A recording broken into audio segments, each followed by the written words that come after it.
আসসালামু আলাইকুম রহমতুল্লাহ। আজকে আমরা এই বছরের মতো আমন ধান কাটার কাজ শেষ করে ফেললাম আর কি। তো আপনারা জানেন যে আমরা কিছুদিন যাবত আমাদের ধানের কাজ করতেছি, তো আমাদের প্রায় সব কাজই শেষ হয়ে আসছে। তো আমাদের শেষে যে 2 বিঘা পলোয়ার ধান ছিল সেই 2 বিঘা কাটার জন্য আমরা আসছি। তো গতকালকে আমরা কাটছিলাম, প্রায় অর্ধেকের মতো কাটছিলাম, আর বাকি যে অর্ধেক আছে সেটা আজকে শেষ করার চেষ্টা করবো ইনশাআল্লাহ। তো সকালে যার জন্য আমাদের যে সকল কাজগুলো থাকে সেগুলো প্রতিদিন না সেরে নিয়ে নেওয়ার পরে আর কি আমরা মাঠের উদ্দেশ্যে রওনা হই। তো আসার সময় নানা বলে আসছিল যে আমাদের জন্য নাস্তা নিয়ে আসার জন্য। তো আমাদের পাশের দোকান থেকে আমি কিছু নাস্তা নিয়ে নিয়েছিলাম আর সাথে পানি নিয়ে নিয়েছিলাম। তো যাওয়ার পূর্বে যেহেতু গতকালকে আমরা ঘাস কাটছিলাম তো পর্যাপ্ত পরিমাণ ঘাস আছে, তো যার কারণে সাথে একটা বস্তা নিয়ে নিয়েছিলাম।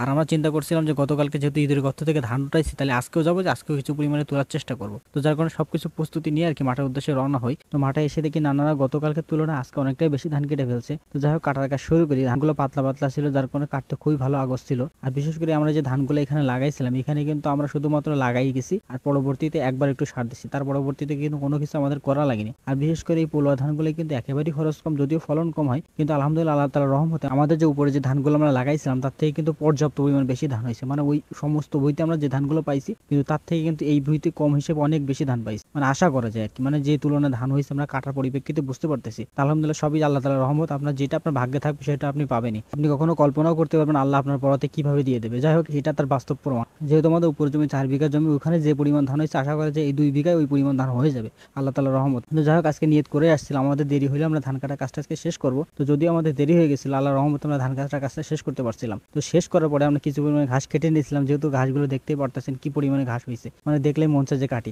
যাই এক বস্তার মতো ঘাস কাটছিলাম, কাটার পরেই আর কি যেহেতু কাজ শেষ হয়ে গেছে, তারপরে আমরা সবাই গেছিলাম। যাওয়ার পরে ওখান থেকে আমি কিছু পরিমাণ ধান উঠানোর চেষ্টা করছিলাম ঈদের গর্ত থেকে। তো কি বলবো, গতকালকের তুলনায় মানে গতকালকে একটা গর্ত যে পরিমাণ ধান পাইছি, তো আজকে 2-3টা গর্ত খুঁজছি, খোঁজার পরে আর কি ওই পরিমাণ ধান পাইনি আর কি। আর বিশেষ করে গর্তগুলো অনেক গভীরে, যেহেতু কাশি ছিল কাছে, কাশিতে ওইভাবে গর্ত করা সম্ভব না। ওইভাবে যদি আমরা এখন খুঁড়তে যাই তাইলে কিন্তু ধানগুলো অনেকটা নষ্ট হয়ে যাওয়ার ভয় থাকে, যার কারণে আর কি আমরা বেশি একটা খুঁড়ি নাই, যেহেতু ওই পর্যন্ত হয়েছে। তো যাই হোক অবশেষে আমরা কাজটা সম্পূর্ণ করে করার পরে আমরা বাসার উদ্দেশ্যে রওনা হই। আমরা যে ঘাসগুলো কেটে আনছিলাম ওই ঘাসগুলো আমরা ছাগলের দেই।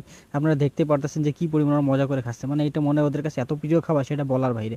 বিশেষ করে কাঁচা ঘাস কিন্তু ছাগল গরুর জন্য কার্যকারী একটা খাবার, আর মনে করো তৃপ্তি সহকারে খায়, মানে প্রচুর পরিমাণ পছন্দের এটা খাবার। তো যাই হোক আল্লাহ তাআলার রহমত আমার খামারের গরু ছাগলগুলো সবই সুস্থ আছে। তো সকলে আমার জন্য দোয়া করবেন। আর যে পর্যন্ত সকলে ভালো থাকবেন, সুস্থ থাকবেন। আসসালামু আলাইকুম।